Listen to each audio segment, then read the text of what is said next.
Good evening and welcome to the City of Roswell Mayor and City Council meeting for March 25th, 2024. I'm Mayor Kurt Wilson. I'd like to acknowledge and introduce my council members and colleagues present.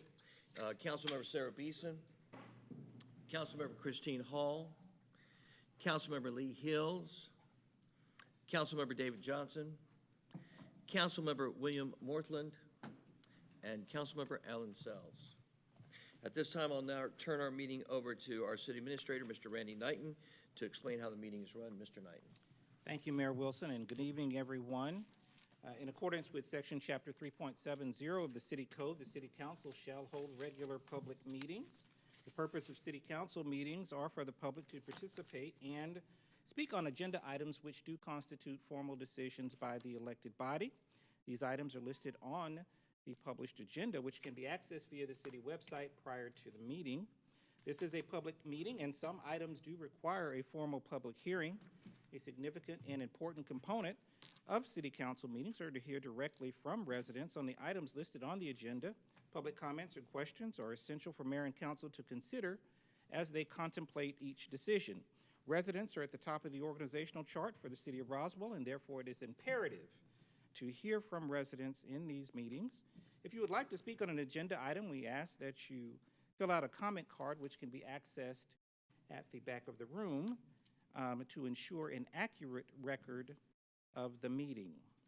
We ask, of course, that everyone observe the principles of mutual respect and display the appropriate demeanor during the course of the meeting this evening, which should be reflective of this great community. The mayor is the presiding officer of the meeting and will ensure an orderly exchange of discussion, comments, and questions leading to decision-making by the elected body. We also encourage everyone in attendance and the viewing audience to visit the city website for meetings, events, and departmental information. We also encourage you to review and participate in the various activities here in the city of Roswell and access Roswell365.com for a calendar of events. There are a number of events scheduled upcoming in the city, on which the mayor will give direction shortly. And we ask that you all participate in these offerings by the city as we all make Roswell the #1 family community in America. Mayor Wilson. Thank you, Mr. Knighton, very much, as always.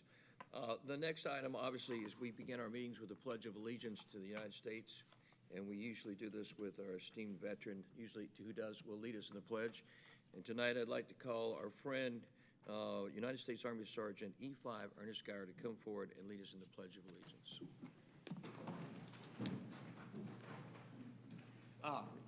I screwed up.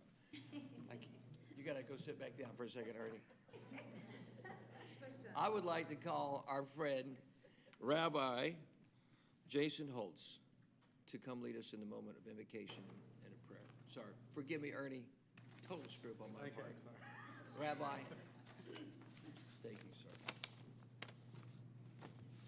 It's a privilege to be invited back to offer the invocation at tonight's meeting. And before I do so, I want to offer just a word of thanks on behalf of both myself as well as the Roswell Jewish community. Because as many of you know, anti-Jewish hatred's on the rise. The FBI says it's at the highest it's ever been, and since data's been collected. We hear stories from our kids, especially about experiencing bullying and teasing in schools. And just a couple of months ago, our synagogue, along with our neighboring synagogue here in Roswell, Temple Beth Tikva, experienced a hoax bomb threat. And though it was a hoax, we're grateful to the Roswell Police Department for our safety. But it was designed to make Jews afraid to be in our own house of worship. And we're incredibly appreciative to this council for helping to show that our synagogue was a safe place by showing up. We're especially grateful, Mayor, to you, as well as to the council members, Sarah Beeson, David Johnson, and Lee Hills, who have all at various points come and shown up with their support. We appreciate that so much.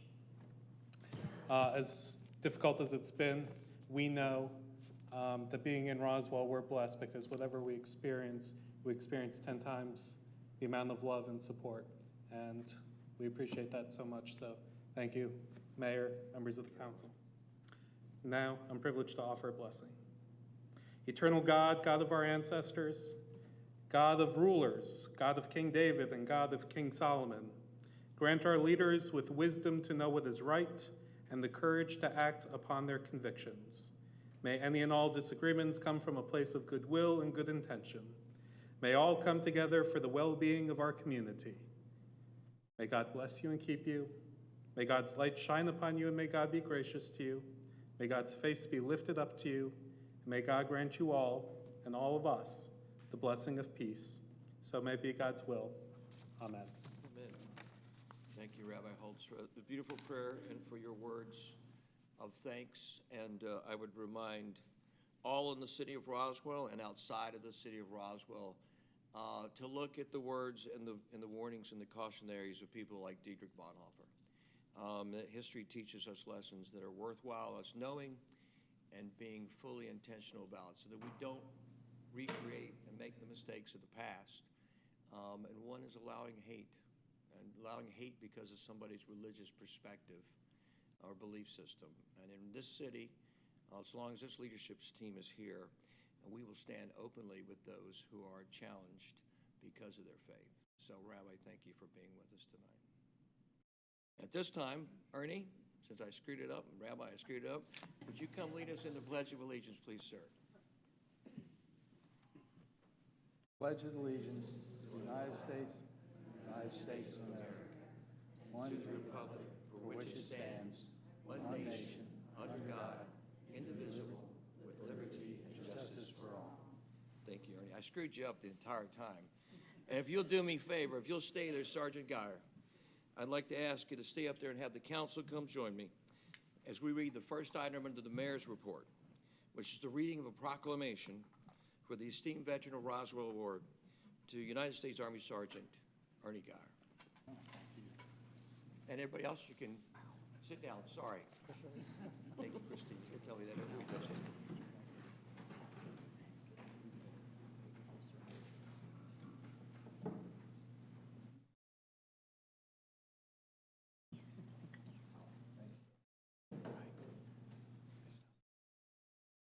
So most of you may already know Ernie Geyer. If you don't know Ernie and Diane Geyer, they are long-term business people in our community. And if you haven't gone to Lucky's, right just a half a mile from here, you're missing one of the best hamburgers in the entire Atlanta area. Great food, great people, so please visit Lucky's. But we're not here to talk about Lucky's tonight. We're here to do a proclamation from the office of mayor. And it is to you, my friend. Proclamation, Office of the Mayor, Sergeant E5 Ernest Geyer, Jr., esteemed veteran. Whereas it is with great honor and esteem that we recognize the valiant service and unwavering dedication of Army Sergeant E5 Ernest Geyer, as distinguished veteran of our nation's armed forces. And whereas in 1971, while residing in Hollywood, Florida, at the age of 20, Sergeant E5 Ernest Geyer answered the call of duty with admirable courage to serve his country. And whereas Sergeant E5 Ernest Geyer underwent rigorous training at Army Base Fort Jackson, South Carolina, mastering the basics of military discipline, and further honed his skills at Fort Sill, Oklahoma, specializing in artillery tactics. And whereas deploying to Frankfurt, Germany, with the renowned 3rd Armored Division, 227th Artillery, Sergeant E5 Ernest Geyer exemplified the highest standards of professionalism, dedication, and bravery in service to our great nation. And whereas while in Germany, Sergeant E5 Ernest Geyer continued the crucial role of maintaining a strong presence in Europe during the Cold War era as part of the broader strategy of deterrence against the Soviet Union and its Warsaw Pact allies. And whereas the American Army's presence in Frankfurt during 1972 was a critical component of the broader NATO defense posture aimed at deterring aggression and preserving peace in Europe during these tense geopolitical climates of the Cold War era. And whereas Sergeant E5 Ernest Geyer's commitment to defending freedom and democracy was inspired by the honorable legacy of his father, Ernest Geyer Sr., whose distinguished service in the United States Army spanned both World War I and World War II, achieving the rank of major after 37 years of loyal and selfless dedication.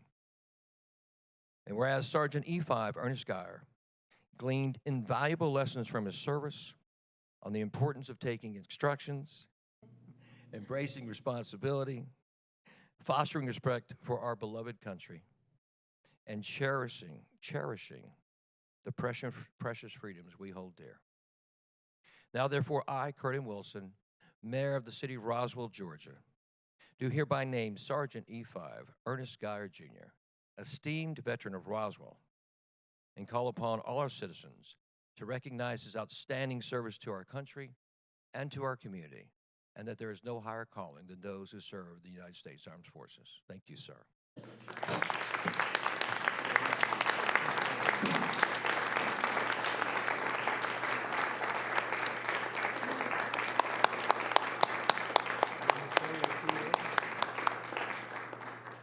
They said you were going to go very long, so keep it under 12, 15 minutes, we're good. Thank you, Mayor. Thank you, Mayor. When Katrina called me about this, I said, you know, I think you're really way out of line acknowledging me. Yes, I served in the Army and was, at the time, wasn't really happy about it, but when I got out, I showed a lot of appreciation for myself and the country. But just briefly, I know I'm supposed to talk 30, 40 minutes, but I really keep it less than that. But just very quickly, my dad, he went in the Army when he was 18, went into war. He was actually in the cavalry, and World War I. He was from Germany, moved to Philadelphia when he was 2 years old, joined the military, the Army, of course. And because of his ability to speak German, he was in World War I and World War II in Europe the whole time. So I think one thing that I'm very proud of, that he was buried in Arlington Cemetery, actually near where JFK is buried. So if you go to JFK, he's right around the corner. So I'm very proud of that. But as far as myself, I mentioned to Katrina, I was born and raised in South Florida, Hollywood, Florida. I lived exactly 1 mile from the beach. And in 1970, when I got the notice that I was getting drafted, my lottery number was 63 for the ones that remember that.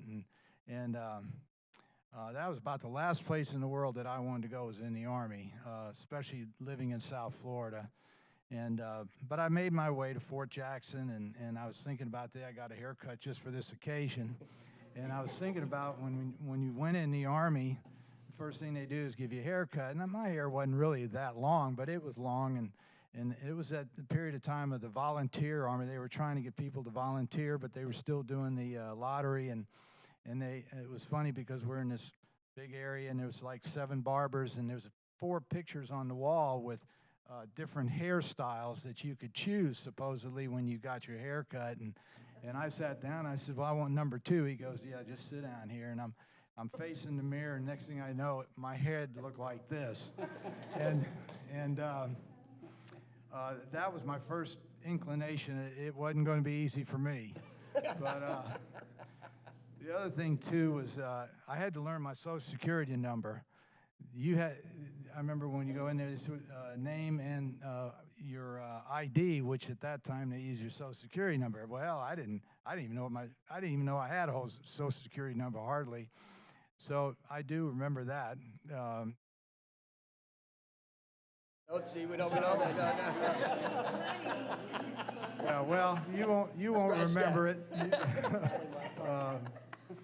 But I just wanted to add one part. It was during the Vietnam era, and a lot of the Vietnam troops were coming from Vietnam to Germany, and we would go out and get out in the field, and you met a lot. I mean, you had a lot of conversation with them. But when I was in high school, you had to have an elective course, and in 11th and 12th grade, I decided to take typing because all the girls took typing. And I bring that up because I was in artillery, and when we got orders for artillery, I went to my drill sergeant and I said, "Well, what does this mean?" He says, "Well, you're going to Vietnam, so just get prepared." Fortunately, when I got out of Fort Sill, they repositioned us and they sent us to Germany because of the Cold War. Basically, it was as much tension over there as there was in Vietnam, theoretically. But we went out in the field, and there were times we were out there 2 weeks at a time, cold, never took a shower, and it was terrible. And we got back, and I remember standing in formation, and the first sergeant yelled out after he did all his announcements, and he said, "Is anybody in the formation know how to type?" And you know how they say never volunteer for anything, you know? And he looked around, nobody raised their hands, and he repeated, and he says, "Does anybody know how to type in this formation?" And I thought, well, how bad can it be? So I raised my hand, and he said, "Okay, young man, report to the orderly room as soon as the formation's over." And I went in there, and this first sergeant was from Yoakum, Texas. He had a real Texas accent. He was what you call a lifer. He was already there for about 20 years. And he says, "Geyer, you know how to type?" And I said, "Yes, First Sergeant." He says, "Well, now you are going to be our battery clerk." And from that day on, the Army was really good to me because I could watch them in formation. And when we went out in the field, I drove the battery commander around in the Jeep and always had something to eat and all that. So my life changed just because of that typing, and it's gotten me a long way. So if I got anything out of high school, it was typing that benefited me. But anyway, as closing here, getting drafted in the Army, I'll tell you, for a long time in the Army, I thought it just wasn't the place you wanted to be. But you adapt to it. They train you. You finally get to the point that you work in their direction and you honor where you're at. And when I got out, I have to say I had it made me grow up because I was spoiled as a kid. I mean, like I said, growing in South Florida, life was easy. I got out and then I immediately started work. I just felt like I had a plan. It just straightened my whole life out. And I tell young people that I am so glad that it did happen to me and that I didn't get shot up or whatever and made it through. But it was very beneficial to me. And I have to say, I really love my country. I admire it. And I'm just so proud to be here. But thank you all for this. This is really more than I had any expectations. And all of you here, thank you very, very much. Appreciate it.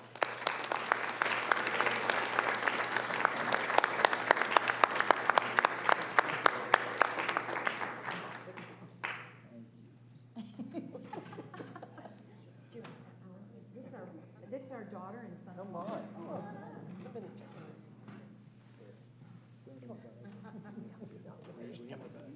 Right.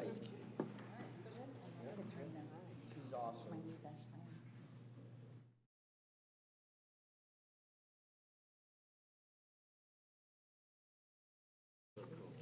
Starting. Thank you very much. Let's This is so awesome. It is. I know, you know me, I'm the face. Here, I'll take this. He's back in the Do you need help? You good?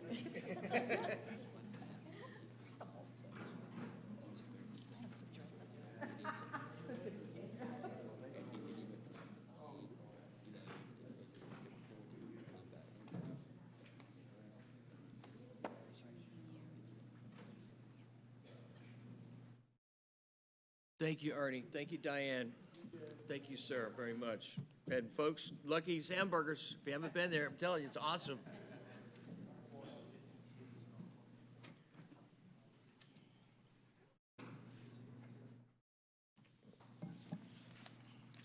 All right, next on the mayor's report is the upcoming events in Roswell. And I'm going to ask Councilmember Lee Hills to make those announcements. Lee, would you do that for us, please? Yes, ma'am? sir. Thanks, Mayor Wilson. As always, I want to remind you to take a peek at Roswell365.com to see what's going on in Roswell. I also encourage you, if you have something going on in your nonprofit organization, your place of worship, your neighborhood that you'd like to get out on what I call the coconut phone, but get out into publication in the area. in Roswell. If you'd like to invite people beyond your own private group, please register that information on Roswell365.com, and that way when folks just like yourself are looking around to see what to go do and check out and experience, they'll see your event featured right there. That can also be found under the calendar tab on our roswellgov.com website. Also would like to invite all of you in person here and those that are listening or that will listen afterwards to join us this Friday, which is Good Friday, for the National Vietnam War Veterans Day ceremony. It will be bright-eyed and bushy-haired at 8:15 right here at our Faces of War Memorial right behind City Hall. That's this Friday, March 29th at 8:15. It'll be presented by the City of Roswell, and we encourage you to join us in honoring the brave men and women who served during the Vietnam War at this War Veterans Memorial here on the campus of City Hall. The program will include heartfelt tributes, the laying of the wreath, music performances, and a moment of silence to honor those who gave their lives in service. Also would like to point out, I can't believe April is right around the corner, but we have I believe this is our third year to host the Tillman Honor Race. This will be at Riverside Park, Saturday, April 13th at 8 a.m. So if you're a runner or a walker or a stroller pusher or bring a dogger, bring a leash. I've been scolded 2 years ago. I held my dog, but you've got to bring your dog on a leash. Tillman Honor Runs are held each April honoring the legacy and impact of former Sun Devil and Army Ranger Pat Tillman. This 4.2-mile run or walk symbolizes the number 42 Pat wore on his jersey as a Sun Devil scholar athlete at Arizona State University, which is ASU. This family-friendly fun race is presented by the Pat Tillman Foundation and the ASU Alumni Georgia Chapter, raising money to support the Tillman Scholar Program for remarkable military service members, veterans, spouses, spouses, empowering them with academic scholarships and lifelong leadership development opportunities. And then I'll say finally, but starting with, April the 18th starts the Alive in Roswell season. So that's right around the corner. Hopefully most of this pollen will be out of our hair and out of our eyes. And we invite you to come from 5 to 9 p.m., and you can stay later if you like, on April 18th and kick off this season of Alive in Roswell, which is a great festival, voted #1 festival this past year in the area. This is 8 Thursdays only, so you want to catch that. It's the third Thursday of every month, and it's featuring music, food trucks, interactive vendors, and participation from the many surrounding boutiques, small businesses, and restaurants. And of course, featuring you and your friends and neighbors. You'll be shocked and amazed how many people you will see there. So we encourage you to join all the festivities out on Canton Street and surrounding areas in our downtown location.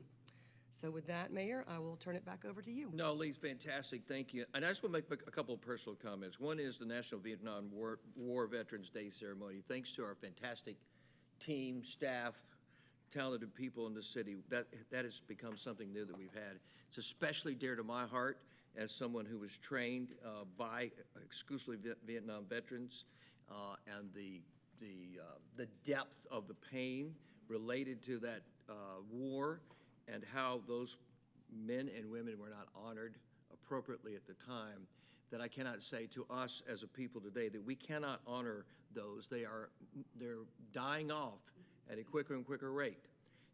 So the time to honor Vietnam veterans now is while they're still living. And so I would ask all in our city and outside of our city to honor our Vietnam veterans. And the ceremony on Friday morning will be short, it will be solemn, and it'll be sweet. And the second thing I want to say is there's a reason that the Tillman Honor Race is part of this city's agenda. It's not formally recognized, but like a lot of you in this room or watching, you probably remember when the Gulf War started. And I can tell you that having been in the military at the time, and then I was no longer in the military, I was out and been out for a long time, I was too old. I probably did what a lot of you did, if you remember the build-up to the Gulf War. I went to church at midnight when the bombing started and prayed. And if you remember, that war was fairly quick, and then there was an extended war that came out of that, out of the Gulf War, was because obviously the attacks on 9/11, it's long, complicated geopolitical piece, which I won't get into. But one of the things that was interesting about Pat Tillman was, here was a guy that was an incredibly successful college athlete, and then it became a very, very successful professional football player. And lo and behold, he decides and volunteers to go into the armed forces and serve in the Army, and ultimately becomes a Ranger. And Pat, to me, exemplifies the most noblest of ideals amongst us, which is, despite great success, perhaps even great privilege, willing to give it up. Willing to give it up for the ideals of freedom. Willing to give it up for the ideals of the greater cause. Willing to give it up for the ideals of good. And so this group, the Tillman folks, honor Pat every year across the United States. So we're very, very blessed in Roswell to have this race. You can run it, you can walk it, but I ask that you come. I ask that you join us because I think it's important. So those are my kind of two pieces on that. So I thank you, Lee, for introducing those. All right. Thank you. Yes, ma'am. Councilmember Beeson. Point of personal privilege, wanted to acknowledge very quickly, I realize that this is an entire week just filled with holidays. Tonight is the first night of Holy. Purim was just on Saturday. Ramadan is currently going on now. Easter is next Sunday.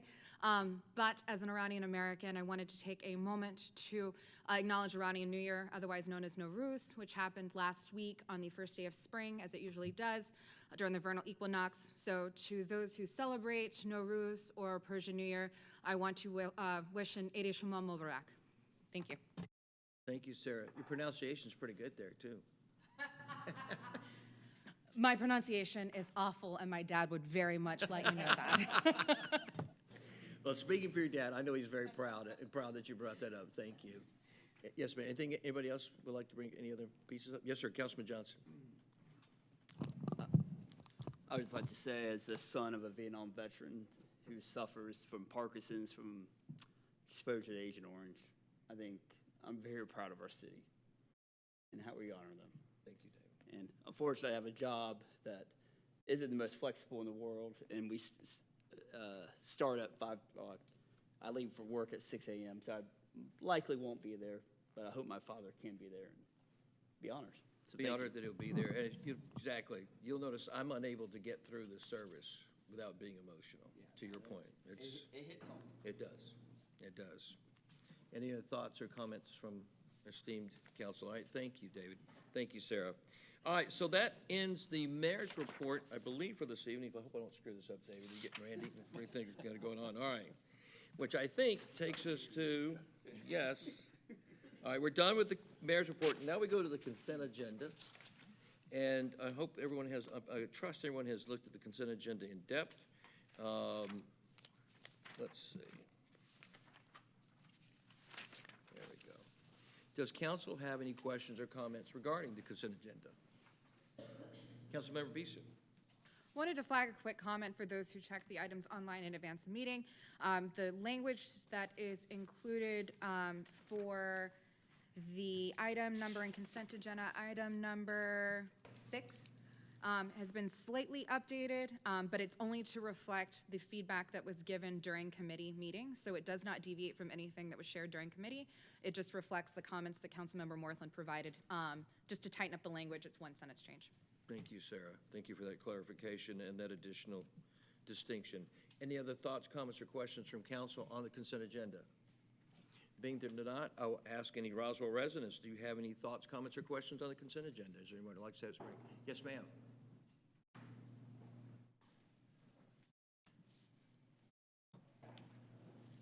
Janet, welcome. Janet Roswell, Roswell resident. We're always glad to see you. I will introduce you and save you the time. Thank Yes, you. ma'am. What comment would you like to make on the consent agenda? Item number 2, to reallocate CDBG grant money, where are you going to reallocate it to? You took it away from CDBG recipients, and I think it would be nice to know where you're going to spend the money. And number 2, I wanted to let everybody know, and it's not on the agenda, tomorrow night the United States Air Force Band will be performing a free concert at Roswell High School at 7 p.m. Did you know that? It's on Roswell365.com. Thank you. Would you say that again, Janet?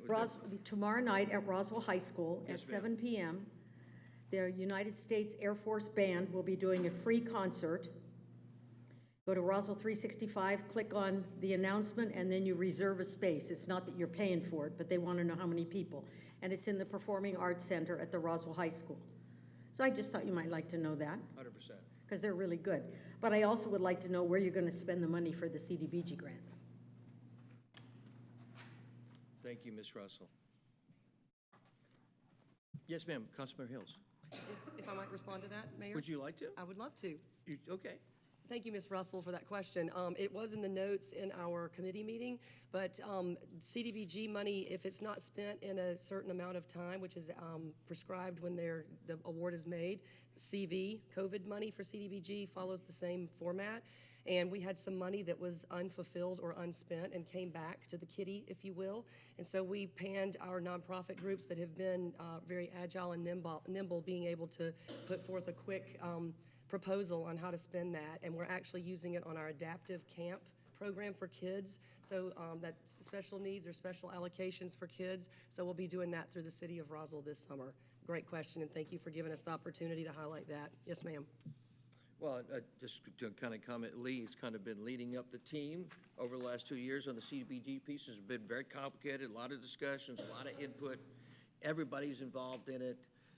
Everybody has a stake in it. And this is a perfect example, and I give massive credit to this leadership team of council and staff is, for a lot of reasons, somebody wasn't able to use the CBG funds, which were distributed or were allocated by the city. And I think it's grace and elegance when you don't necessarily make somebody else look bad when you don't have to. And you just bring it back in, reallocate, solve the problem. Yes, ma'am, Councilmember Beeson. To piggyback on that, because it is COVID funds, the CV funds, there are very strict allocations on how you can use those funds. It has to be adjacent to or relevant to healthcare or people who would be more impacted by COVID, which is why the special needs programs was chosen. Thank you, Sarah. Thank you, Lee. Guys, anything else on this that you want to bring up? Thank you, Ms. Russell. All right, any other thoughts, comments, or questions on the consent agenda from Roswell residents? Being that there are none, I'll bring it back to the council for any additional thoughts, comments, or questions on the consent agenda. If there aren't, since there are none, I will ask, is there a motion to approve the consent agenda? Motion to approve. Thank you, Councilmember Hills. Seconded from Councilmember Johnson. All in favor of approving the consent agenda, please raise your hands. Let it be noted it's approved unanimously. Thank you very much. All right, now we go to the regular agenda tonight. And the first item on the regular agenda is a community development item, which is led by our pro tem mayor and council liaison to the community development and economic team, Council Member William Mortland. William, would you read the first item on the community development item, please, sir? Yes, sir. First item, 2023-3371, 160 Crossville Road, variance non-residential, presented by Jackie Dybel. Thank you, Councilmember Mortland. Jackie's coming up, right? Hey, Jackie.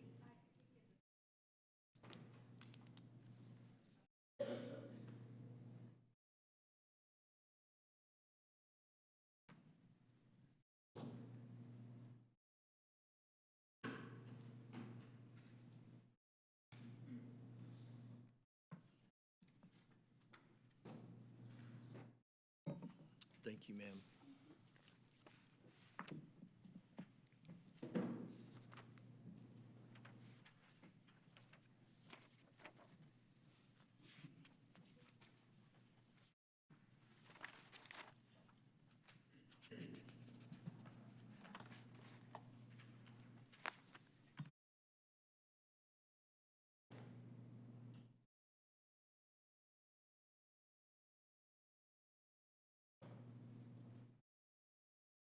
Okay.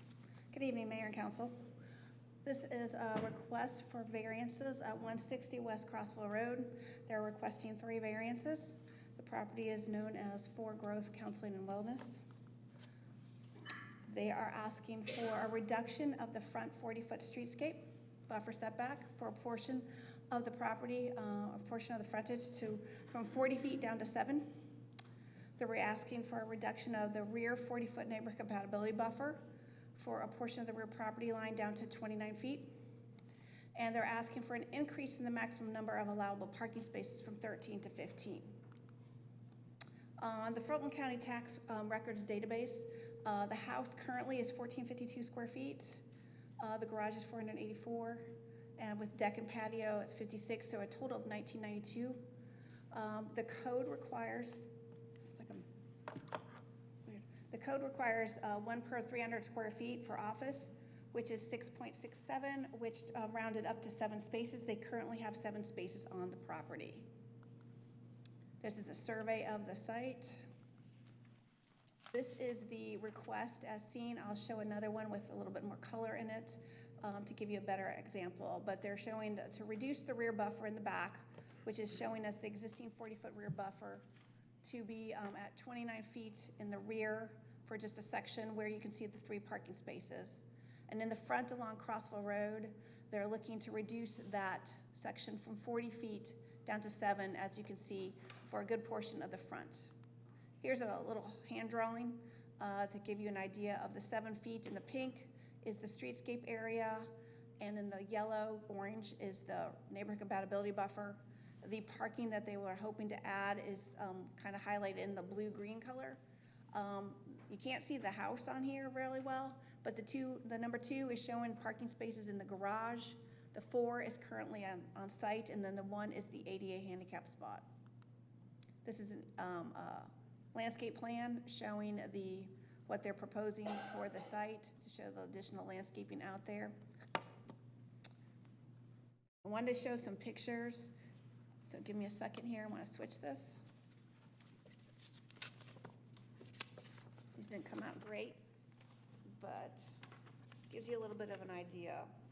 So here's the property that's currently on the corner of Wave Tree and Crossville Road.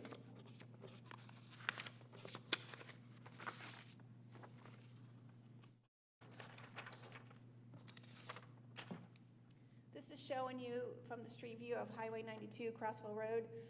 This is the streetscape. As you can see, the white picket fence, that is a standard of the Parkway Village design that's currently existing on the property.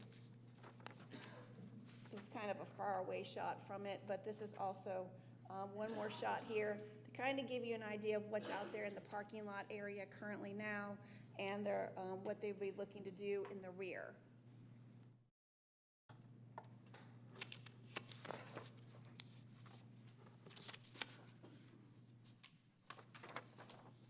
Sorry, one more picture.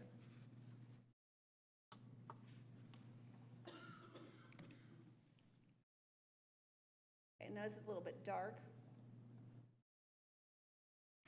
So the property with the little red dot is our site property. As you can see, this is Wave Tree here. You have Stamen Drive. You have the dock, the property over here. We did receive some support letters and an opposition letter from someone from the dock, and we have one from Stamen, and we have one as well from 150 West Crossville, which is the neighbor.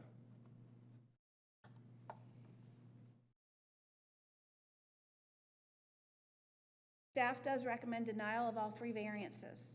So we felt that the front streetscape area, the 40 feet, which is a trademark of the Parkway Village District, should stay 40 feet. We did take a look at the rear, gave it some consideration, but due to the drainage easement and everything else back there, we felt that we decided to determined based on that, we'd recommend denial of that portion as well. And then with that, we recommend denial of the 3rd variance request, which is to increase, if you don't get the variances to the streetscape in the rear, you're not going to get a variance to number 3, which is to increase the parking.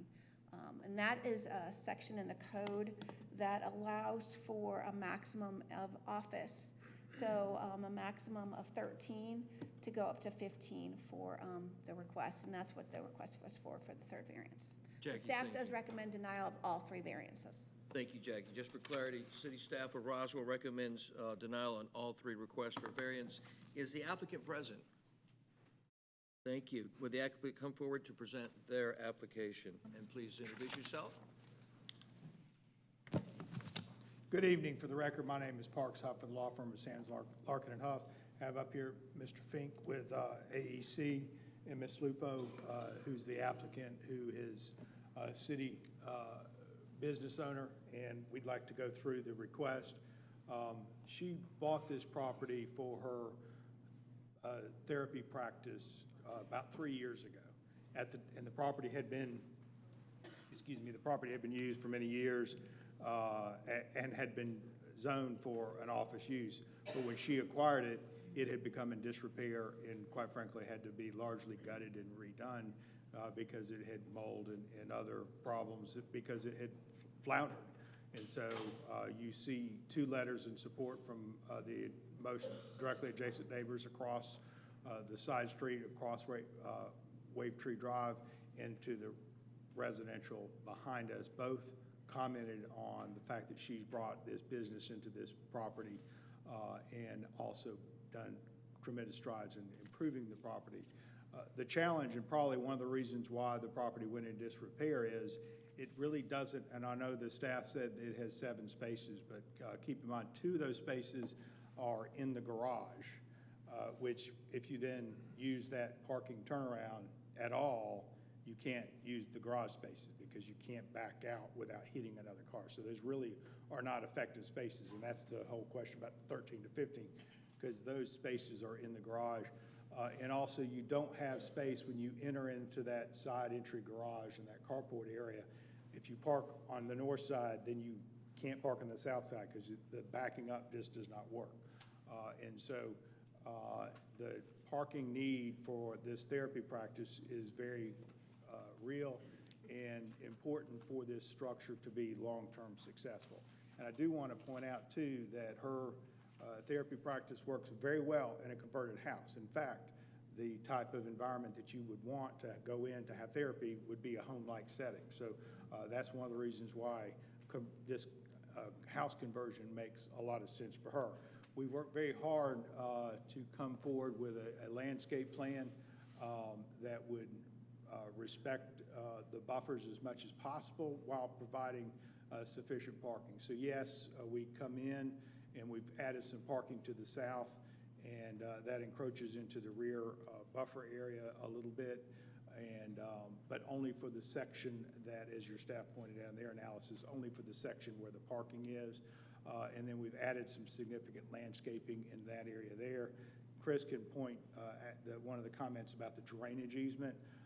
He is a professional in this arena, and he's looked at the drainage easement.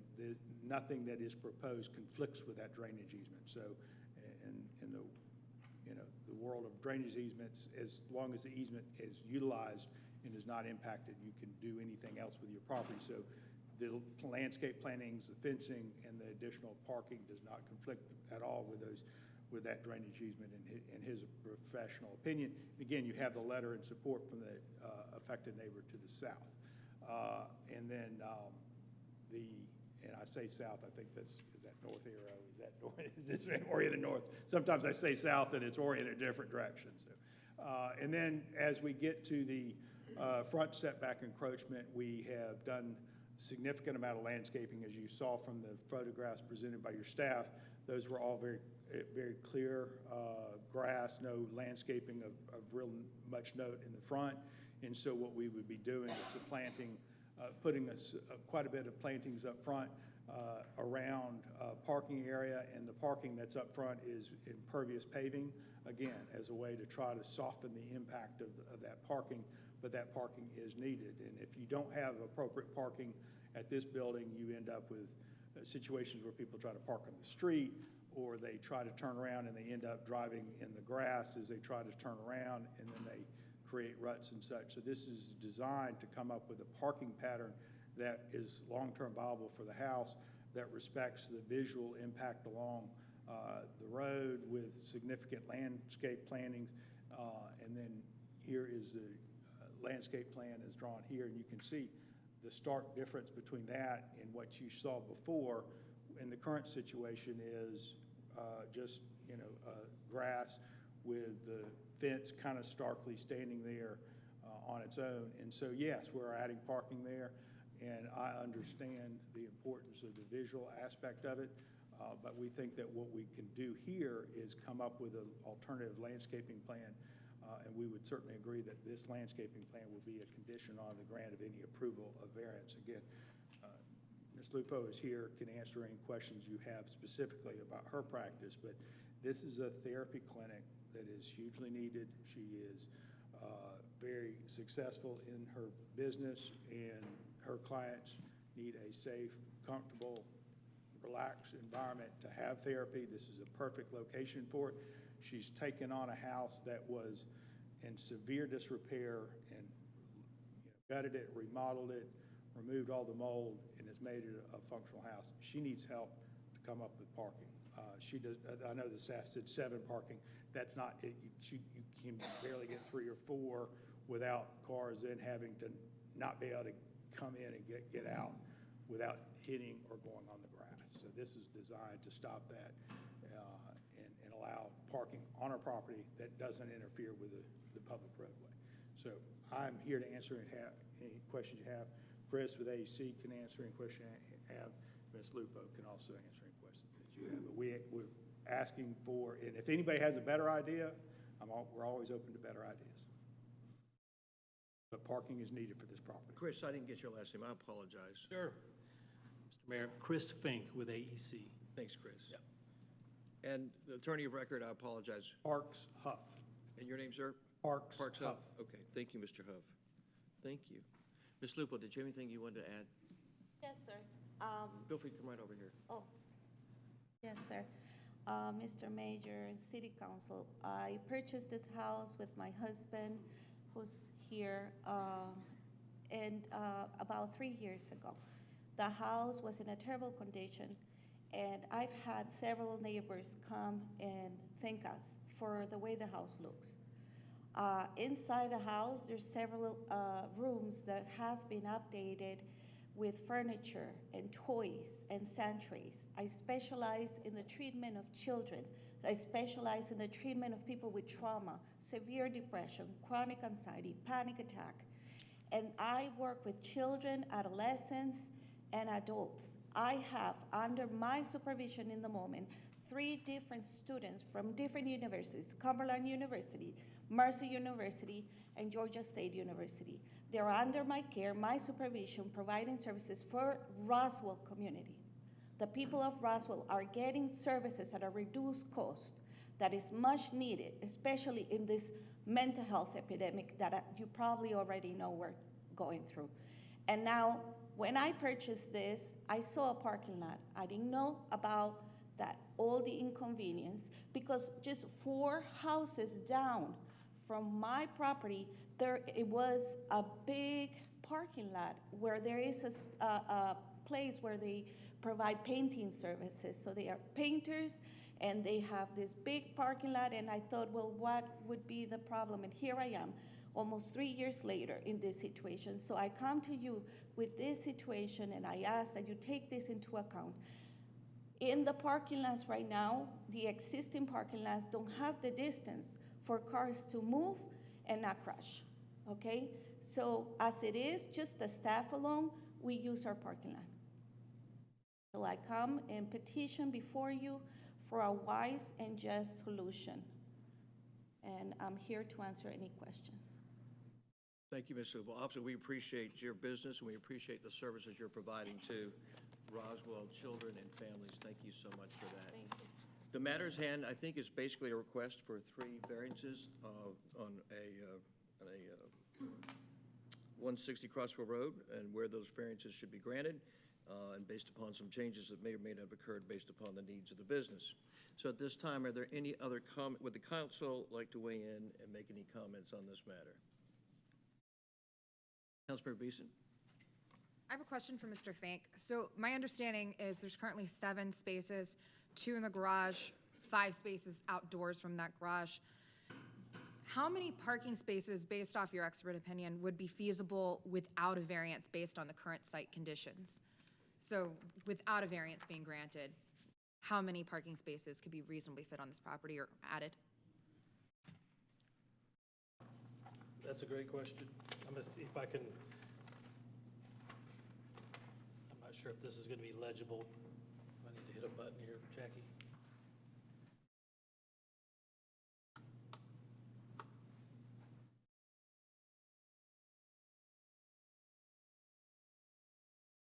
No, No, this is good. This is great. Thank you. So you may have to squint to see this, and I apologize, but this is the current parking area.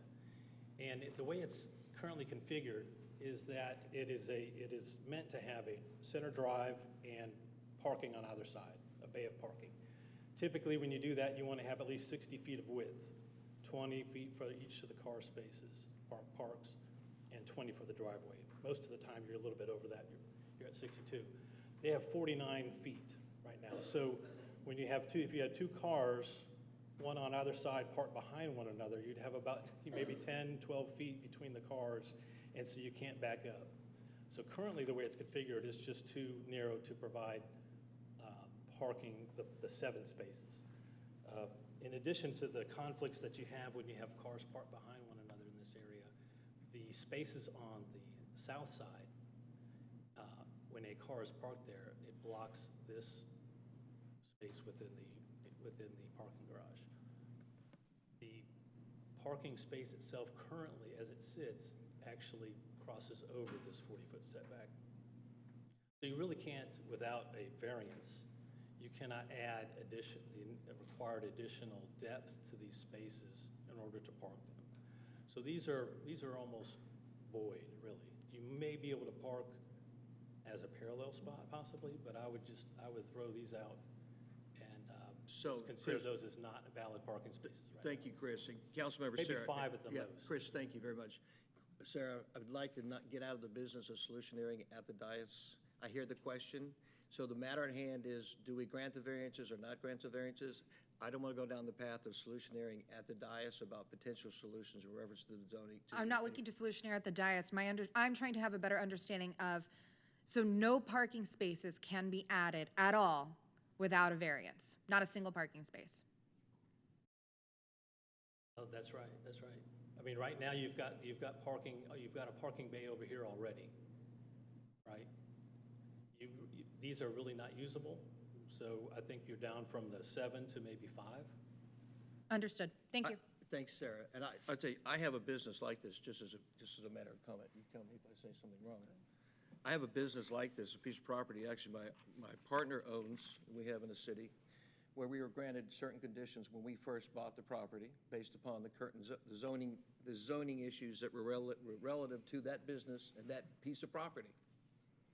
Not surprisingly, some of the conditions in that business office have changed in an advantageous way, in a good way, like in a positive way. I too have the same challenge.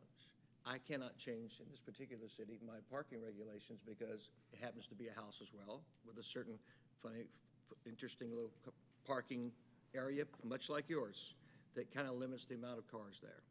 So I am very sympathetic to the challenge that you face.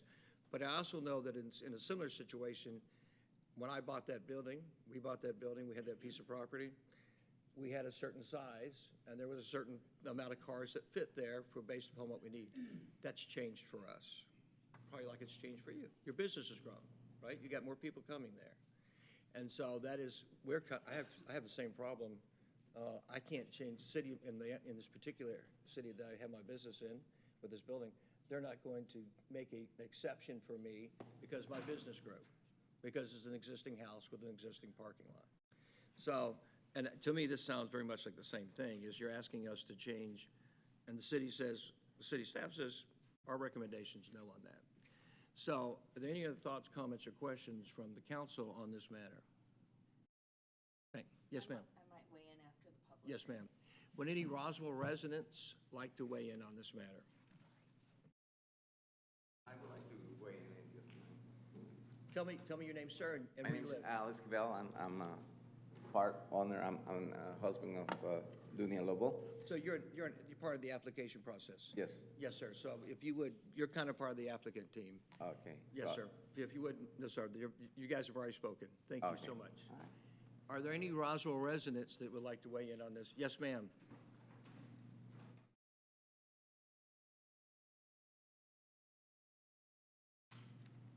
Welcome. Thank you. Hi. Share with us, tell us who you are and where you live. I'm Rita Roberts. I've been a resident here for 40 years, working in a residence, and 20 years in my current home, which is 3 houses away from 160. Yes, ma'am. And yes, sir, they have done a fabulous job of renovating and making it look really presentable. I have no doubt. But my concern is that it seems very drastic, reducing the buffer that much from 40 to 7 or 40 to 29. And presently, when you go by there, there's a driveway going in, and there are 6 cars parked there, and then the 2 inside the garage, is what you can see from the street.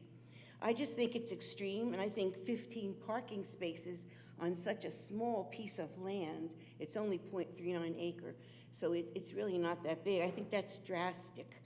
I looked at the site plan. I tried to decipher.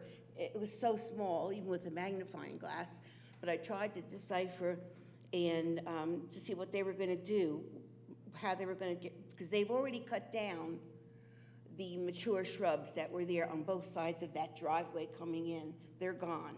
So it's very flat now, and it's just grass and cement. But I wonder what will happen when they do put the landscaping in. Will it be mature shrubbery that aesthetically makes it look better entering the neighborhood? That's one of my points. The other is that I first said deny it, but I think there could be a compromise at some point where it's not so drastically looking like a car lot, and it is actually looking like a home. Also, no one's addressed the safety issues. That, I lived there 20 years. That is a very dangerous corner. You cannot get out of there. You cannot make a left. If you make a right, you have to be careful. People on 92 do not go 45. They are doing 65 and 75. So for someone to come in from Woodstock or from 92 is hard. When you're coming down there, if you don't put your signal on way ahead of time and give yourself people behind you, let them know that you're moving and you're going to make a right, it's dangerous. People are right on your tail, and that's what I'm afraid will happen when they're trying to make a turn there. It's a dangerous intersection. City has said we can't have a light there. The city has said we can't have any speed bumps because of fire engines and safety issues. But I really am concerned about the safety and then also the extremeness of the requests. And I don't want to stop progress. That's not what I'm saying. But I think that you really need to go out and look at what actually is going to happen there. I don't want to come in and to my neighborhood and think there's a parking lot there. So will they put mature shrubbery, and will they make it look very pretty? It looks great on there if you could tell what they're actually going to put there. But and that's the only thing I wanted to say. And I did send you some emails about it. But I don't want to see their business hurt at all. But I'm worried about what it's going to look like when they're through. Thank you, ma'am. Thank you. Thank you so much. Thank you for your time, and thank you for your comments, and thank you for your emails. Any other Roswell residents? Yes, sir. Scott Long, welcome. Sorry, Scott. I got to tell you, sit down for me, brother, because this gentleman actually I saw earlier, and I apologize. So, Scott, I apologize. Welcome, sir. Share with us your name and where you live. Good evening. My name is Jay Vanicki. I live at 7040 Foxbury Lane, and it abuts Highway 92. So the back of my property is about a quarter mile from here.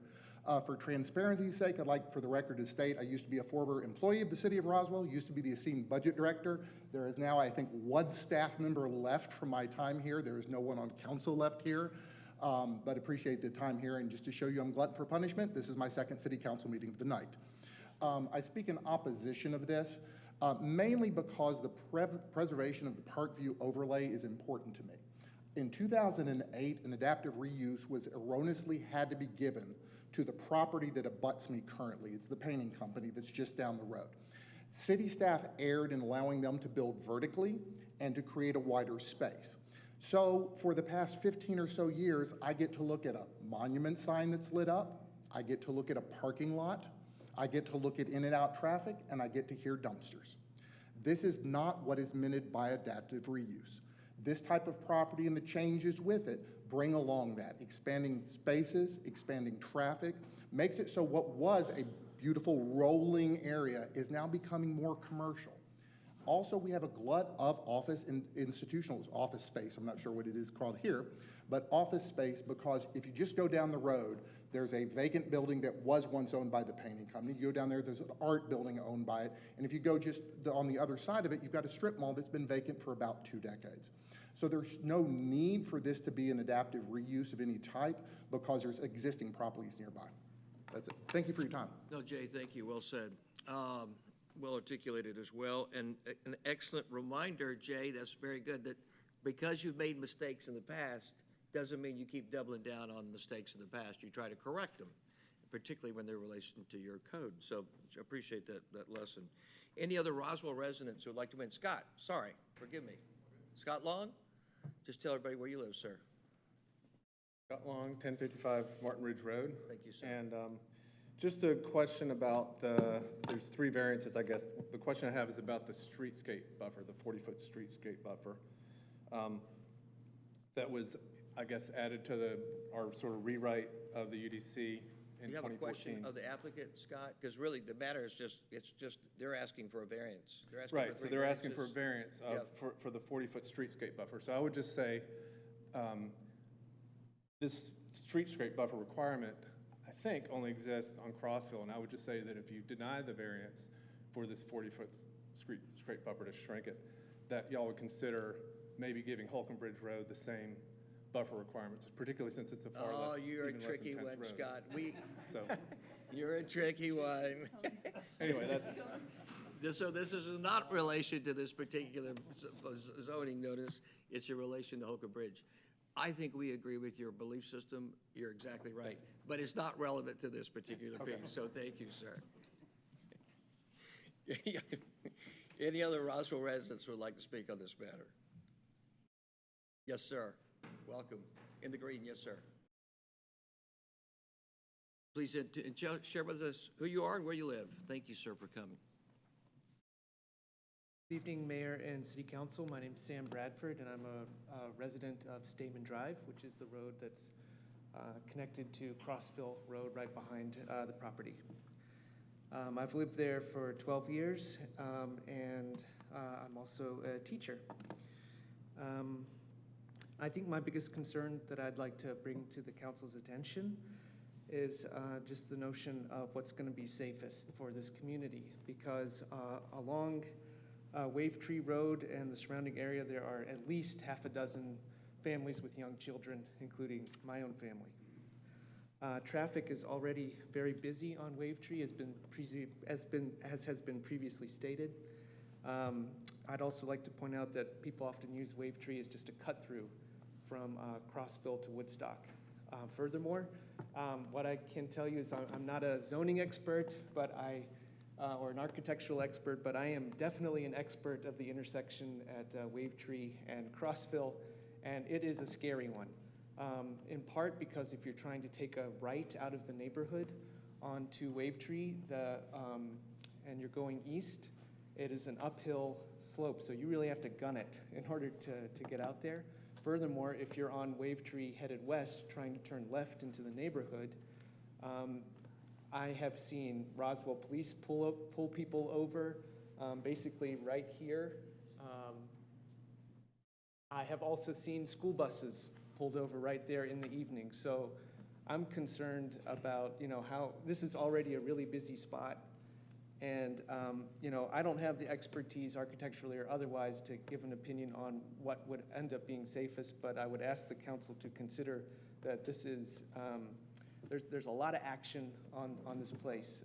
I would like to reiterate that the property does look much better than it did before. And of course, I would love to support counseling services in the community as well. So I have it's a complicated thing. Those are just my points of view. I do have a concern too about privacy for the neighborhood, and additional noise pollution that might be there, and also the concern of what it would do to our property values. Thank you, sir. Thanks very much. Well said. Yeah, I think it's good to remember. I don't think anybody disagrees It's an excellent business. It's a business that we're very proud to have in Roswell, and we thank you very much for your service. That's not the question at hand, just as a reminder. Any other comments from Roswell residents on this issue? If not, I'll bring it back to council. And I appreciate, Mr. Huff, your presentation, Mr. Fink, yours as well, and Ms. Lupo, thank you for being here. Council, are there any additional thoughts, comments, or questions on this matter? Councilmember Christine Hall. Thank you, Mayor. When the UDC was rewritten, I think this was, Parkway Village overlay was one of the things that it got right. And what it got right was the 40-foot buffers, the white picket fences, giving homage to the history that was there. I mean, these were all horse farms. We often hear from our East Roswell residents that live on Holcomb Bridge Road, which was adopted, annexed into Roswell. It was built by Fulton County, that they would like that section of road to be like the Parkway Village overlay that we have on Crossville Road. So given that, it's part of our branding, it's part of Roswell, it's part of the homage to the history that's there. I could not support and would agree with staff's comments on this and taking into account the safety aspects that the residents are concerned about, privacy aspects. I am not going to be able to support any of these. Thank you, Councilmember Hall. Councilmember Hills. Thank you, Mayor Wilson. I echo what Councilmember Hall has just stated, and will also say I've lived here 22 years and remember this Parkway Village overlay coming to pass, and I was just a baby of my own in understanding city code and zoning. I live about a mile off of Holcomb Bridge Road, and across the street from me is a couple who raised their kids who happen to be my age that remember when that was a 2-lane road, Holcomb Bridge Road. And so keeping that comfortable feeling of a welcoming, not so big city urban feel when you come from the east side, Woodstock and Marietta coming into Roswell, I'm sorry, the west side going east, that it still feels like a neighborhood. And then when it was widened from that, I believe it was the 80s, like 85, 87, somewhere in there. Forgive me if I'm wrong a bit, but it went to 6 lanes and a suicide turn lane in the middle. And so that really changed the dynamic of that area. And having watched some of these homes, they've all been redone that have businesses in them, which is terrific. But it doesn't look like a parking lot yet. And actually, I've called out a couple of places that I don't believe should be allowed the parking that they have. So that's being looked at right now. I can't support additional parking. With all due respect to your business, I wish you well, but and I think Ms. Roberts had said you don't want to stop progress. To me, putting in a lot of parking on Holcomb Bridge Road 92 there is not progress. It's destroying the character of the area. And I personally can't get on board with that. And it does, like Mr. Vinicki pointed out, you don't want to see garbage trucks. Their residences right behind all of these businesses. And they've got some acreage with them. Every one of them is not a little postage stamp. So having garbage trucks come and dump dumpsters, the monument sign lighting, all of those are things to be considered in an area that is almost all residential. So I want to maintain that. I want this to be a breath of fresh air when people are coming from Marietta and Woodstock into Roswell and say, oh, look, this is great. And I hope, too, one day we'll be able to continue more of that on the east side, on the other side of 400. I mean, the east side is, what, 21 years old now, Roswell? 22? So we've still got a ways to go on working that out. But I can also not, I will not be supporting this evening. Thank you. Thank you, Councilmember Hills. Any other thoughts, comments, or questions from council? Thank you very much. Appreciate the applicant. Appreciate you, Ms. Lubo. Appreciate your business. Appreciate you, Mr. Hoff, and appreciate you, Mr. Fink. With that being said, Councilmember Mortland, do you have a motion to make on this matter? Yes, sir. Concurrent with staff's recommendation, motion to deny 2023 3371 160 Crossville Road, variance non-residential. Thank you, Councilmember Morthland. Is there a second for Councilmember Morthland's motion?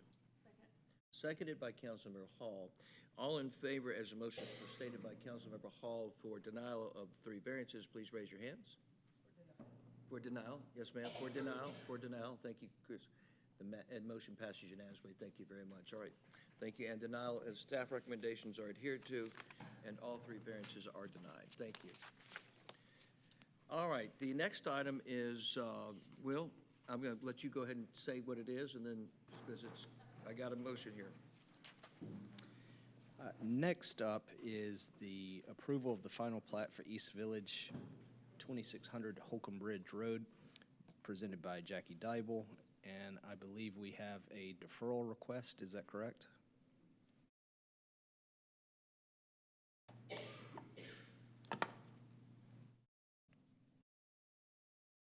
The deferral, yeah, there's been a deferral request, yes? Yes. Thanks, let's move on.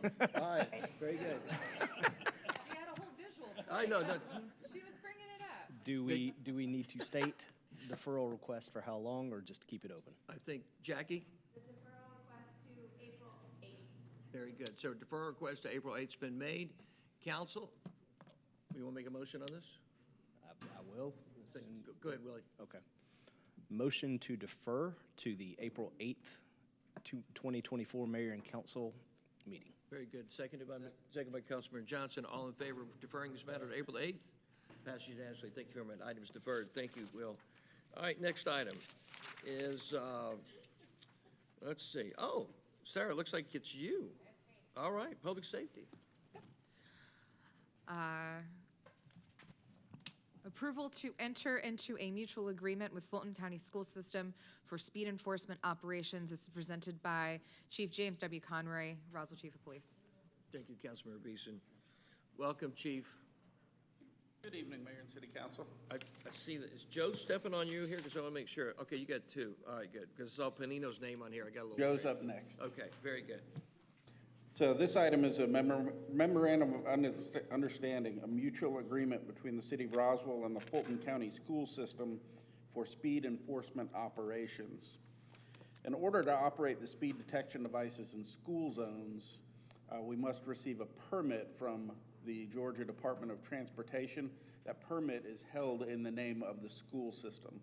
Fulton County School System has adopted a rule that they will not approve or apply for any permits unless this mutual agreement is in place with the local jurisdiction. These speed detection devices are permitted in the name of the school but operated by local law enforcement. And this is the agreement that's, that they have requested. Everything in there follows state law. It's basically talking about the operation, deployment of devices, testing, signage that's required, which is all under state law. Additionally, we agreed to provide any and all documents to the school system for an annual review, including how those funds are expended. During our meeting, the Public Safety Committee meeting, one of the questions that arose was what is the effectiveness of our system? So I was able to pull some statistics from the 2 school zones that we operate in the city. We operate speed detection at Vickery Mill. That began in March of 2020, and Holcomb Bridge Middle School began operation in November 2020. We have experienced a significant reduction of speeding in those 2 school zones. During our testing period, we found 1,956 violations per day in these 2 school zones. Today, our average is just 156 violations per day. That is a 92% reduction in speeding in these 2 school zones.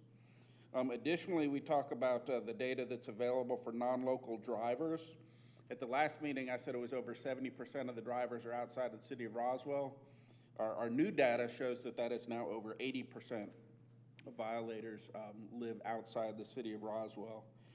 And the last statistic that's very meaning here is low repeat offenders. Currently, our data shows that 5 to 8% of our offenders are repeat offenders. That means 92 to 95% of our offenders stop speeding in the school zone after receiving 1 citation. Those are the statistics. Are you just trying to, Chief, are you just trying to present like the most perfect statistical case I've ever heard in my life? That It's is out of actually- control. So you you know- show a 92% reduction in incidents, correct? Correct. You show that 80% of the incidents are from out-of-town people who do not live in the city of Roswell. Correct. And then you show an ability to actually reduce the infraction itself statistically by, what was the number? Repeat offenders is 5 to 8%. 5 days, so 92 to 95%, you're reducing incident. Correct. That's crazy. I was excited about our false alarm statistics that went down 25%. Yeah, and this is these mind-blowing. numbers shocked me. Wow. Wow. Thank you, Chief. Council, Sarah. Just wanted to reiterate, based off the conversation that we had in committee, that this item that we are discussing this evening is purely just the mutual agreement with Fulton County School System for the speed enforcement operations.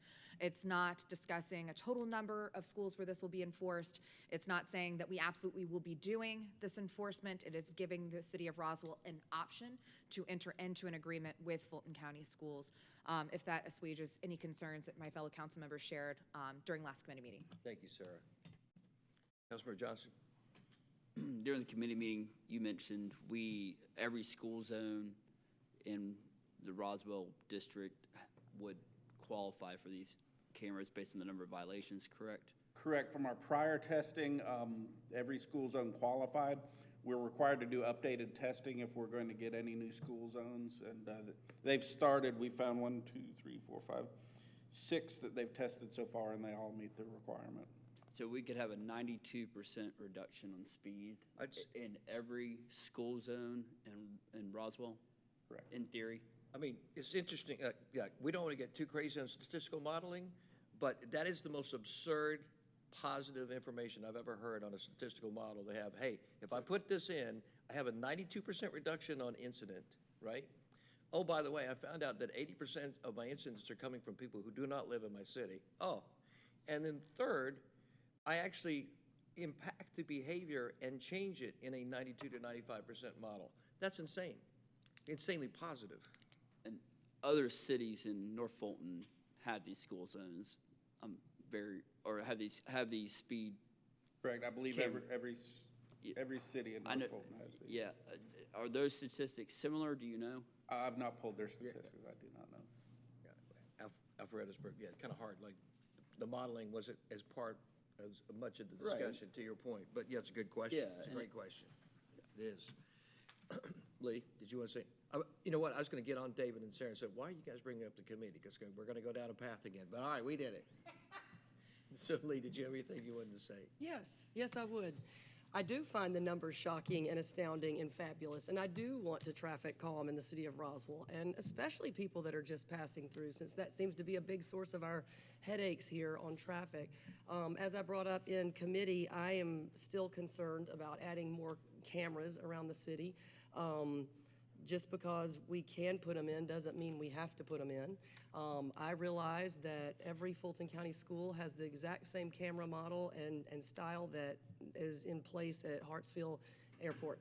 So they can spot Chief's badge when he walks in the front door of Crabapple Middle School and knows where he goes to blow his nose, to open a locker, or to sit in the back of the lab class for middle school science. So until he leaves. So I understand that there are cameras everywhere, but I don't think that that's a reason to just put them in. And the fact that we aren't putting them in with this MOU, it just gives us the option. It means that all 14 or 15 schools that are public schools can have them. And I'll point out that I believe, unless that's changed, Woodstock, right next door to us, is the most highly surveilled city in the state of Georgia, and that's pretty shocking to me. So I am not in favor of this. I am in favor of catching the bad guys and the speeders and reducing traffic problems and calming that, but I will not be supporting this tonight. And with all due respect, I know our police force is diligent and will do the right thing there. Understood. Thank you, Chief. Any other thoughts, comments, or questions from council? No other, any brilliant, yes, sir, Councilmember Worthland. One thing I found very interesting during the committee conversation was when tickets are only generated because they are exceeding the speed limit by how much over? You remember that conversation? I think I was vague in the meeting. The system notifies us if they're 10 miles per hour over the speed limit.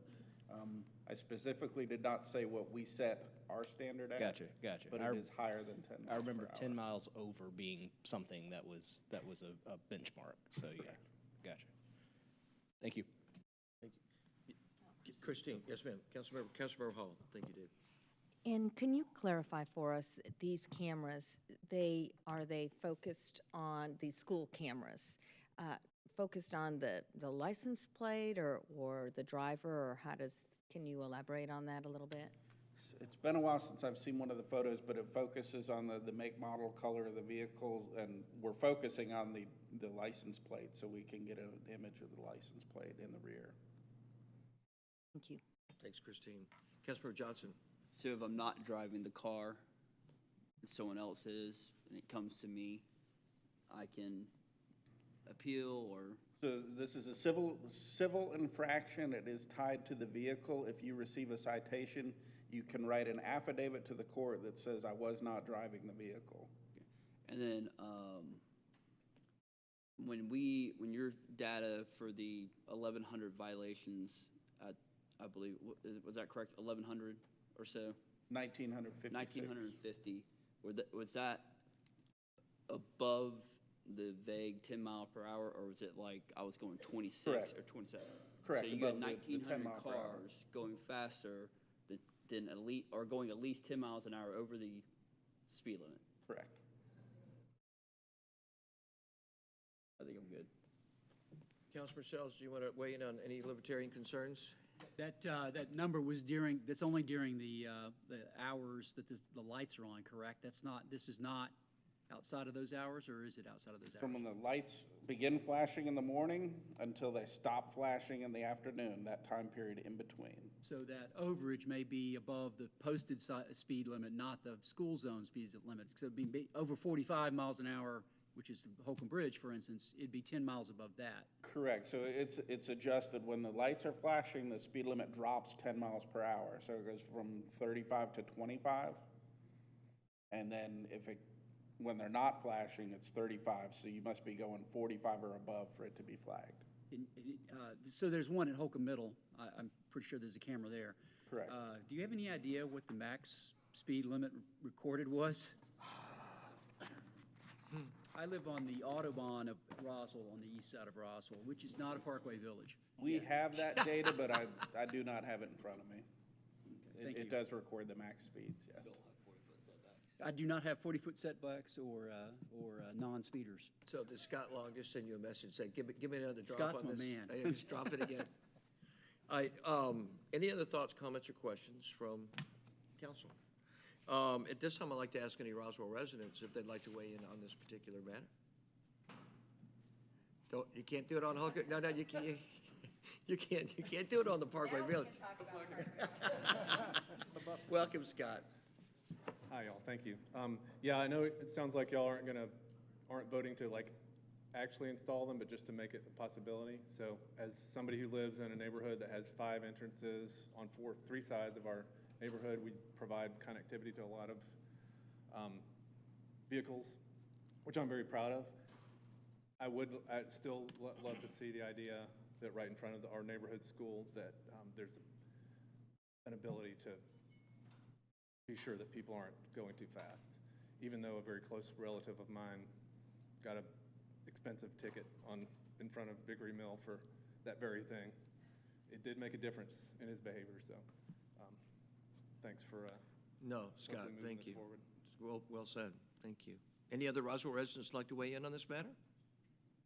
Chief, what are you doing? Walking slowly, Sergeant Barker, he has an answer to your question of the top speed. It's posted in the courtroom across the hallway. He's pulling it. He believes it's He believes it's 99 miles per hour during the school speed zone times. But he is going to retrieve it, but they have a photo in the courtroom across the street, across the hallway. So, are there any other Roswell residents who would like to weigh in on this matter? Thank you very much. I'll bring it back to council and to the chief of police here in a second. Any other thoughts, comments, or questions? Councilmember Beeson. Again, to reiterate the fact that we are purely just discussing the mutual agreement of Fulton County School Systems to give us the option to be able to have these cameras. Assuming that 99 mile per hour speed is the maximum speed that was entered in during school hours in a school zone and I could be wrong, I feel like this is an RDOT question, I don't see RDOT.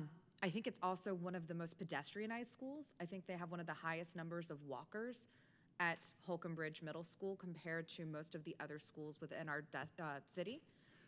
If you consider the children who are walking to and from school within that area with a car going 99 miles per hour, I do appreciate having additional tools within our arsenal in order to make it safer for our kids, in order to make our streets safer as well, but also to encourage kids to bike and walk to school. So while I do completely understand Councilmember Hill's concern, I will reiterate the fact that it is purely just the option to enter into a mutual agreement, and it defers to the city's decision moving forward as to if we decide to use those cameras. Well, just to your point, Sarah, so whether it's a question of answering this question, but just from a practical perspective, schools are more likely pedestrian activity at all levels, at the elementary level, at the middle school level, the high school level. They create more pedestrian activity. Differs obviously based upon a lot of different factors, but just as a matter of being of what the end of the day are, they increase pedestrian activity. And to your point, like, that some are even more pedestrian, particularly at the elementary level, interestingly enough. Any other thoughts, comments, or questions? Councilmember Johnson. I have a question for Chief Conroy. Yes, sir. Chief, how many police officers would you need in a school zone to catch 1,900 violators speeding between the lights turning on, the lights turning in the morning, the lights turning off in the afternoon? I'd have to sit down there and really do the math if there's 14 school zones in the city. So more than 14 or 15? Yes. More than 30? Oh, absolutely. More than 50?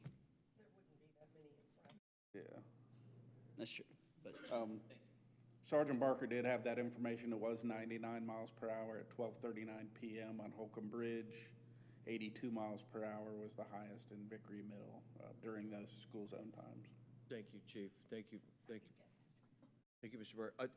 I think the point that the counselor, I think it's attorney-to-be, was trying to make was,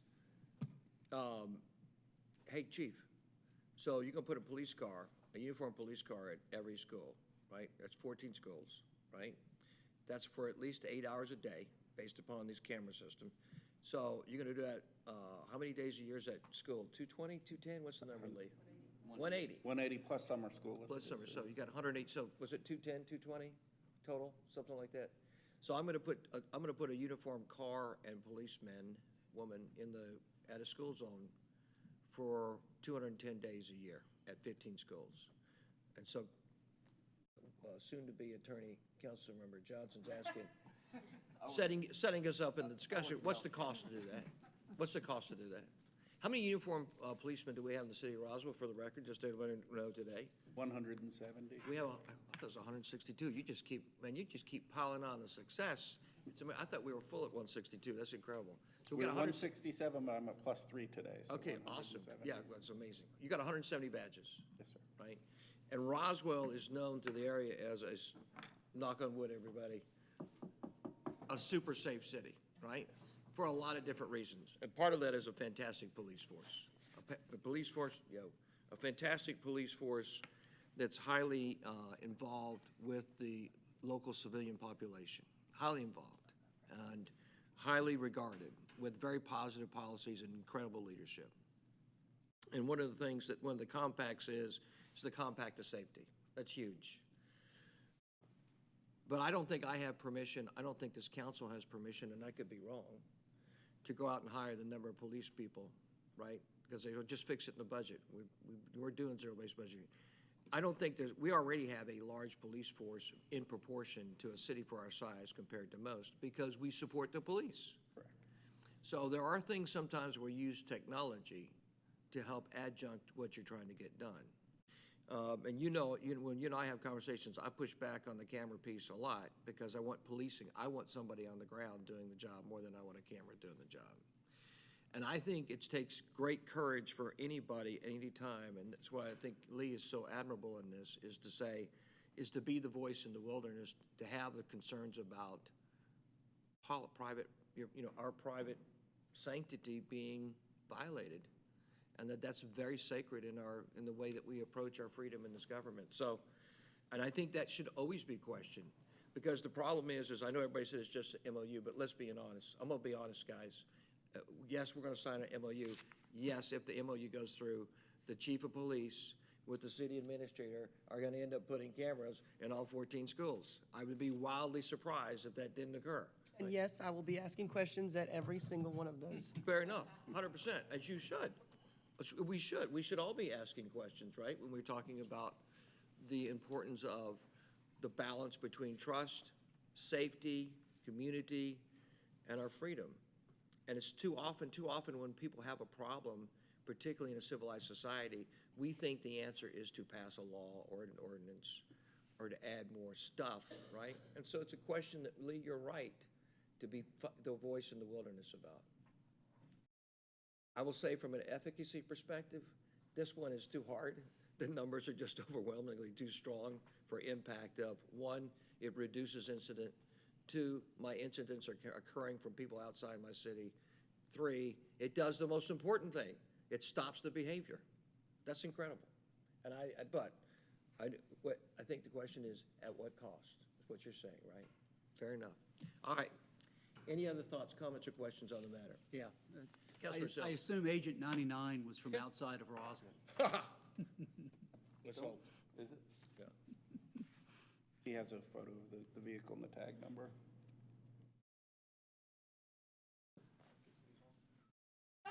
Right? Exactly. Yeah. Hey, David, I've got the thing on. Let me turn this. It is not a Roswell resident. Thank you. All right. Thank you, sir. Thank you, Chief. You guys don't have to go anywhere. You can be up there to celebrate the win or the loss about what's to happen. All right. Councilor, with no other thoughts, comments, or questions, Councilor Beeson, would you like to make a motion? Yes, motion for approval to enter into a mutual agreement with Fulton County School System for speed enforcement operations. Thank you, Sarah. Seconded, a motion is motion's made by Sarah, seconded by David. All those in favor of this particular motion passing, please raise your hands. Let the record show there are 5 votes in the positive. All those opposed, please raise your hands. Let the record show there is 1 opposed. Thank you very much. Passes 5-1. Thank you. All right, the next item, Sarah, I believe is also the last item under public safety, please, ma'am. Last item for public safety, approval of a text amendment to Chapter 8, Health and Public Safety, Article 8.2, Emergency Management Services of the Code of Ordinances of the City of Roswell. This is the first reading presented by Chief Panino, Roswell Fire Chief. Welcome, Chief. Thank you, Mayor. Good evening. Oh, hold on, Chief. We got to let the city attorney read the ordinance. Thank you, Mayor. This is an ordinance to amend Chapter 8, Health and Public Safety, Article 8.2, Emergency Management Services of the Code of Ordinances of the City of Roswell. Now therefore, the Mayor and Council of the City of Roswell, pursuant to their authority, do hereby adopt the following amendment. Chapter 8, Health and Public Safety, Article 8.2, Emergency Management Services of the Code of Ordinances of the City of Roswell, Georgia, is hereby amended by deleting said article and replacing said article with a new Article 8.2, Emergency Management Services, which shall read as shown in Exhibit A attached hereto and incorporated herein by reference, and if approved, this will be the first reading. Thank you, David. All right, Chief, now it's your turn. All right. Good evening, Mayor and Council. This is a text amendment to the Emergency Management Ordinance, similar to what we did with the fire ordinance last year. Basically, the Emergency Management Ordinance is dated and in no way reflects the way that we do business here at the City of Roswell. In short, this revision removes unnecessary language that references the Office of the Director of Emergency Management. It removes the requirement for the governor to appoint the Emergency Management Director. It clarifies staff positions and responsibilities regarding the day-to-day operations of emergency management, adopts more contemporary language, and outlines the power and effects of an emergency declaration more clearly, including alternative meeting locations for council meetings during times of emergency, denying public access to areas that are impacted by disaster, executing emergency contacts, suspending code enforcement, allowing temporary dwellings, waiving fees. and basically streamlines our response and preparation for these types of emergencies, so we can be more effective in protecting the community. I will answer any detailed questions you may have on the revision. Thank you, Chief Panino, very much. Council, any thoughts, comments, or questions for the chief or on the matter at hand? Being that there are none, any Roswell residents would like to have any comments on this particular matter at hand? Being that there are none, I bring it back. Sarah, do you have a motion you'd like to make?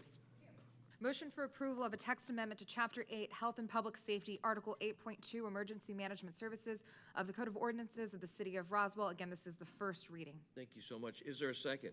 Second. Seconded by Councilmember Hills. All those in favor of passing this motion on its first reading, please raise your hands.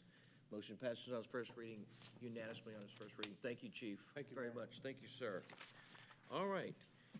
Next on the agenda is the City Attorney's Report. David Davidson, would you read the first item, please, sir? Thank you, Mayor. The first item I have is approval of a resolution to authorize the mayor and/or city administrator with the city attorney to execute all necessary documents to close on the property at 1058 Alpharetta Street. On February 26, 2024, the mayor and council approved acquiring the property, and this will authorize the actual closing, which should happen before the end of the month. Thank you, sir. Does council have any questions or comments on the matter? Being that they're not, are there any Roswell residents that would like to comment on the matter?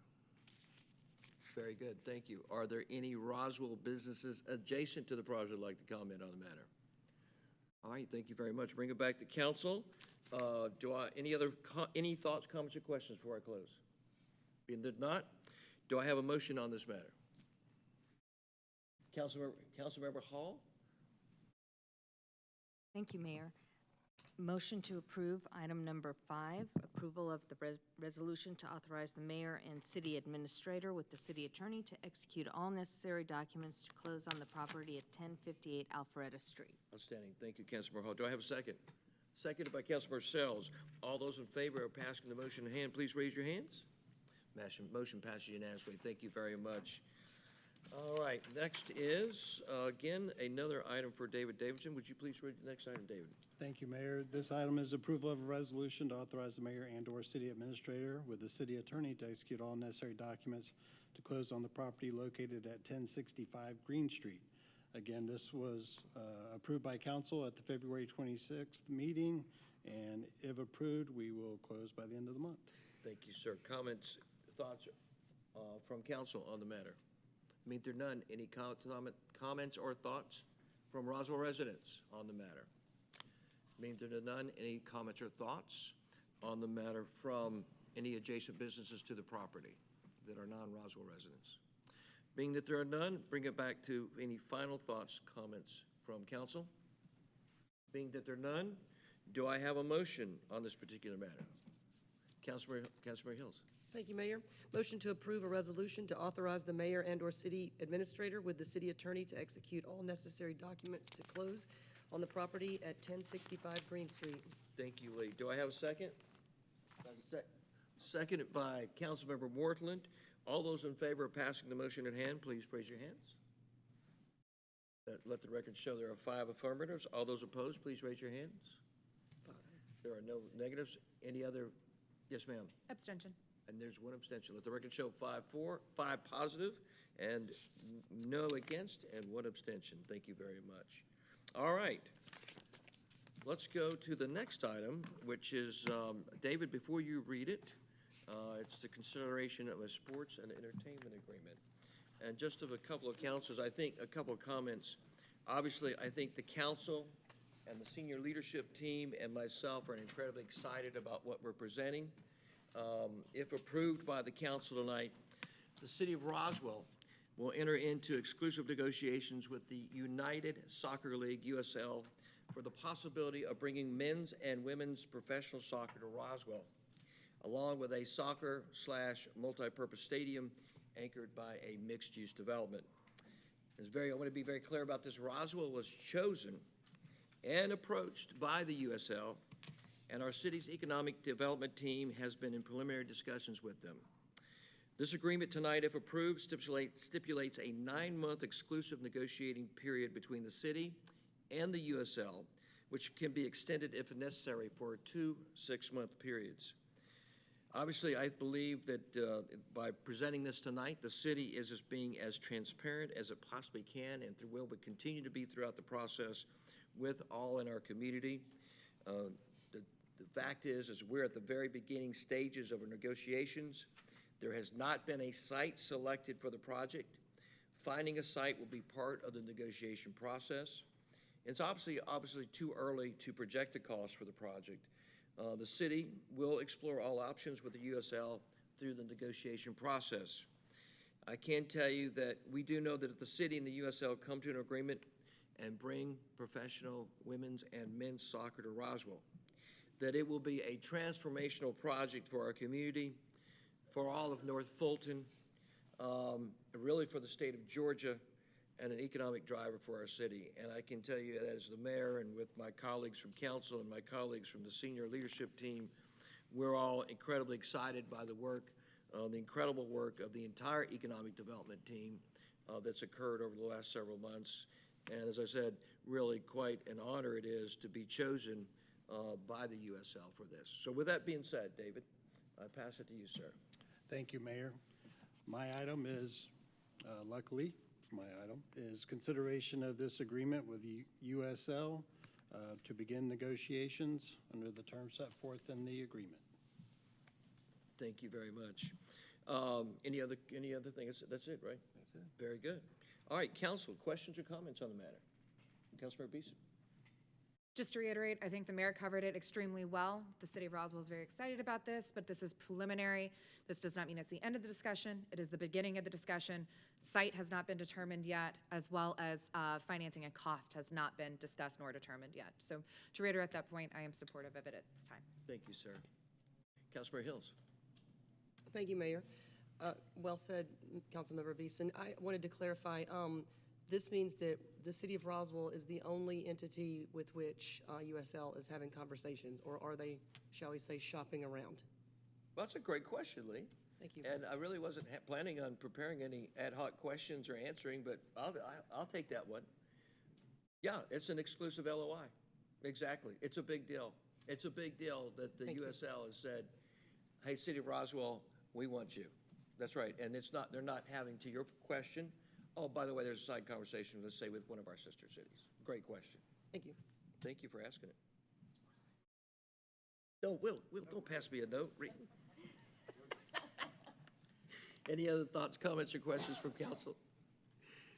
All right, I'm going to bring it to our Roswell residents. Yes, ma'am. Janet Russell, Roswell resident. Welcome your comments, obviously, and during the public comment section. I think this sounds like a really interesting idea. I love soccer myself. My daughter was on the first all-state soccer team for women way, way, way, way back in the 80s in Roswell. However, I'm listening to you and I'm thinking about Marcelo Zapata, because about 10 years ago, Marcelo Zapata sat in front of our Recreation and Parks Commission and wanted to bring some sort of upscale soccer university kind of thing here, and it was shot down by the city. So if Marcelo is watching this tonight, live streamed in Argentina, I want him to know that his dream might come true, because the man lived and breathed soccer. And I think we need to acknowledge him, because he was a fine, fine man who thought about the whole city, not about his own personal agenda. And that it was shot down, I was shocked at the time. So I'm glad to see that you're making some moves forward, and maybe we can honor Mr. Zapata in some way when we make this reality, this dream a reality, because it's an extension of his dream. None of you were around then, but I sat in the recreation building at the adult rec center, at the adult center, when he made the proposals, and they were shot down. Thank you, Ms. Russell. Thank you. Other Roswell residents who would like to comment on the matter? So I'd like to make a special recognition. We have a very special guest here from Congressman McCormick's office. Thank you for being with us. We're so glad you're here. Thank you. It's always a privilege to have you here. Thank you. And we appreciate everything you guys do. Would you like to say anything on this matter? I think you came tonight for this, did you not? Let everybody know who you are, too. Sure will. My name is Suzanne Swain. I don't live in Roswell. I actually live in South Forsyth, but work for Congressman Rich McCormick, who represents the 6th District currently, which includes Roswell.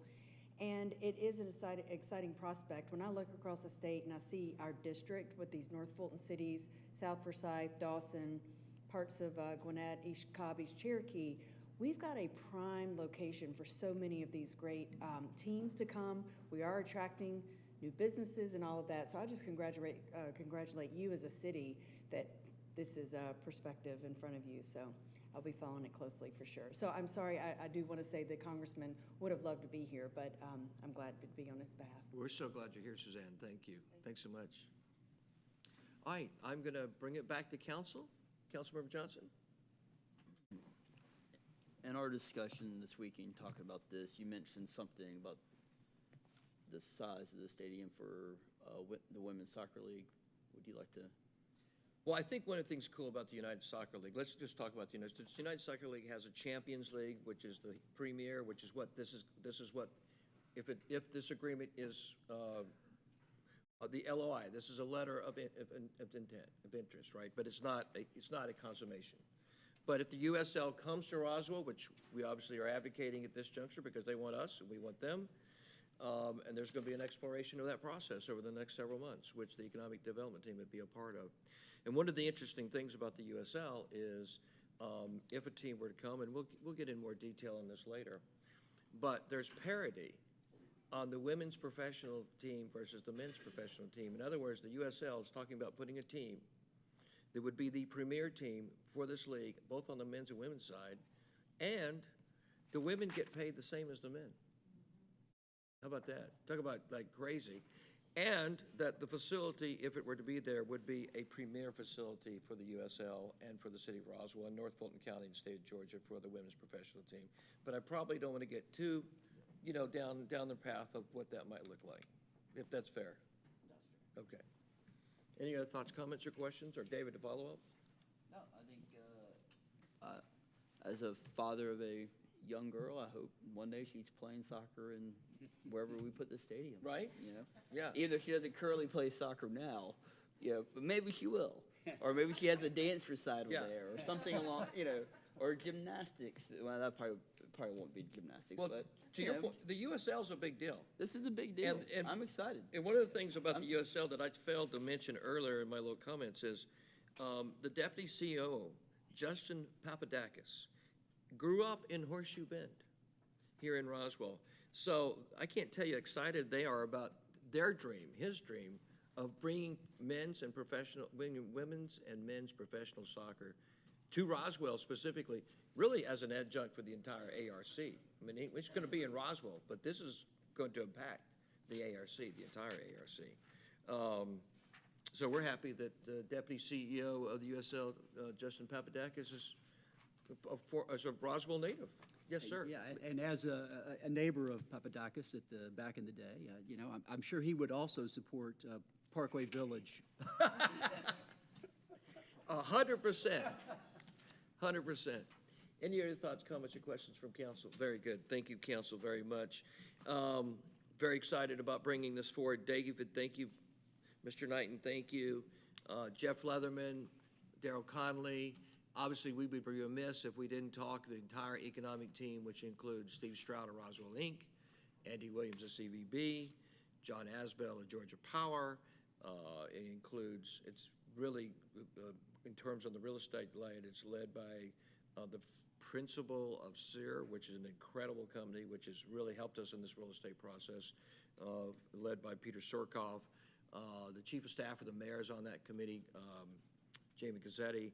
It has the incredible councilmember Christine Hall leading it. As just an amazing part of the council. I think we've allowed, for some bad reason, Will Morthland to join the team. I don't think, he's not bringing anything to it, he's kind of taking it down. And who else is on the team besides? Our senator, yeah, but Councilmember Morthland, thank you. But what a great group of people that are really making things happen for the city of Roswell. And thank you, Mr. Sorkov, for leading that group in such an elegant way. So, that being said, council, does anybody want to make a motion to approve this agreement? Thank you, Councilmember Morthland.